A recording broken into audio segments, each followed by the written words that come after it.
Okay, here we are, everyone. Week 7. We're almost through 2 weeks left, so let's go over this week's agenda. We have a lecture on art and identity. You have an artist of the week. Her name is Cindy Sherman. We'll talk about her in a second. You have a reflection, which is going to be a non-Western art blog. You have another create assignment, so we're going to be doing self-portrait projects, and then you have your quiz. Remember, everything due Sunday night at midnight. Let's go ahead and dive in. So I just recorded this lecture, so it should be popping up. It's still kind of formatting or whatever they have it do on YouTube. So it will be there. It will look different than this. So if I were to click play right now, it wouldn't quite play yet. But lecture slides, there's a link to it. You can view it here. Vocabulary, so we're going to be talking about culture, ethnocentrism, also humanism, and the feminist art movement. Just briefly, this is a very broad kind of lecture. We're not getting into specifics. It's more of an introduction to some of these concepts. Your artist of the week is Cindy Sherman.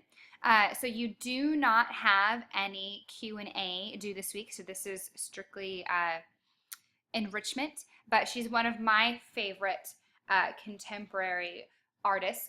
So she really began her work in the 1970s, and if you want to go ahead and explore her website, and then I've given you a couple of links, a really cool little clip to watch on her as well. So I want you to consider how Cindy Sherman disrupts our ideas of identity, of gender, and of self-awareness when you look at her work.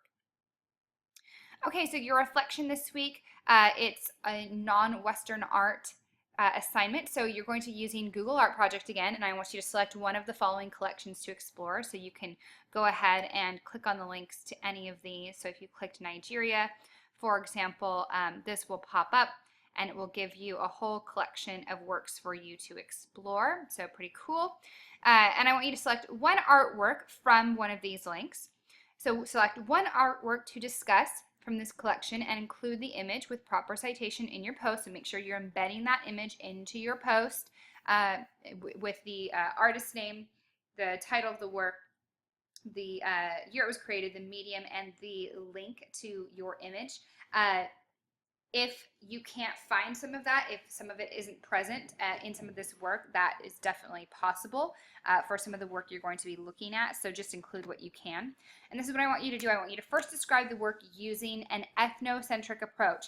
How is this approach inappropriate to analyzing, describing, and interpreting this work of art? So then I want you to look at what tools can we use to interpret this work appropriately. So you might want to go back to the lecture slides from this week, because we definitely go over that. What did you learn about this work that you found enlightening? And how can we approach non-Western and or non-Christian art from a Christian worldview? Consider how, even if you disagree with the message of the work, it still holds cultural merit. Okay, so that's what I want you to do for these entries. So again, remember, you can just go ahead and click on the assignment title. Since this is a blog, you just hit create blog entry, give it a title, type your work right in here, use this little icon right here to attach an image. So you want to save an image to your desktop, and then you can attach it this way and it'll show up right in your post, and then you can just hit post entry. So that is all we will need to do for that. Okay, let's go ahead and get back to our learning activities here. Here we go. And let's talk about your self-portrait project. So for this assignment, you will need basic drawing materials such as drawing paper. You can use computer paper, pencils, pens, markers, paint, a flashlight, and a partner to assist you. So you're going to need a flashlight. And you're going to follow the following, I should have rephrased that, instructions to draw your silhouette on an 8.5 by 11 or larger sheet of paper, okay? It might be easier to do it a little bit larger, but you can do it on an 8.5 by 11 if that's all you have access to. So this is what you're going to do. You're going to tape your drawing paper on the wall, and you're going to sit parallel to the paper, so you're going to basically sit in front of it. And set a flashlight across from you, or have a partner shine the flashlight so that a shadow of your profile is cast on the paper, right? So we're casting our shadow of our profile. So I should see, you know, your brow bone, your nose, your mouth, your chin, right? Profile.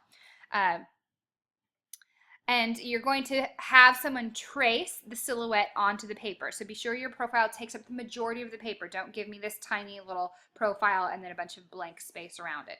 So once your profile is transferred, fill in the silhouette with drawings and or text that describes your unique identity. Consider quotes, scriptures, keywords, images you relate to. Be as descriptive and honest as you can. So I have some inspiration images below. Use your own unique personality. Be creative here. When your self-portrait is complete, you're going to write just a 1-paragraph response. So I'm looking like 5 to 7 sentences. So 1-paragraph response documenting your experience making your portrait. So to submit your self-portrait, you can scan it or you can photograph your image and place it into a Word document. Your assignment should include a title page, followed by the collage, followed by your write-up. So if you are going to photograph your collage, make sure that you are in an area where you're not casting any shadows on your image, that you're photographing it from directly above. Sometimes students do it at this weird angle, and I can't really see the image very well. So if you're photographing it, photograph it as if it were being scanned, right? So it should look just like that. It should be right from above, no shadows cast on it. Make sure your images are not blurry. You know, crop it, be professional, make it look nice. The only reason you should be photographing it is if you don't have access to a scanner for some reason. Okay, so that's what I'm looking for. So here's some inspiration. So this is one, so you can see the silhouette, right? We can see the face here. And this is filled in with all kinds of images and about this person's personality. We've got books, we've got a closet full of clothing, a drawer with art utensils in it. There's a cat in here, so all kinds of stuff. This is another example. So these are from some professional artists, so I'm not expecting this caliber of work. I'm just trying to give you some inspiration that you can see that these are both done with silhouettes. And then, you know, you can do this. You can kind of go along the outside and do drawings inside. But this is just to give you some basic ideas, some basic inspiration for what I might be looking for. So have fun. You have a lot of freedom with this to really express who you are. Okay, and then you've got your quiz as well. So less writing this week, more creating this week. I'm looking forward to, I will be grading your week 6 work. Of course, be looking for that all to be complete no later than Friday. That's always my goal, is to get it done by Friday at the latest. If you have any questions, any comments, any concerns, please go ahead and let me know. So once again, quiz Sunday at midnight, self-portrait project Sunday at midnight, reflect blog Sunday at midnight. This is enrichment only. You don't have any Q&A for the Cindy Sherman Artist of the Week little presentation. Be sure that you look at your lecture, and no reading, right? Because we're done with the text. Have a wonderful week, everyone.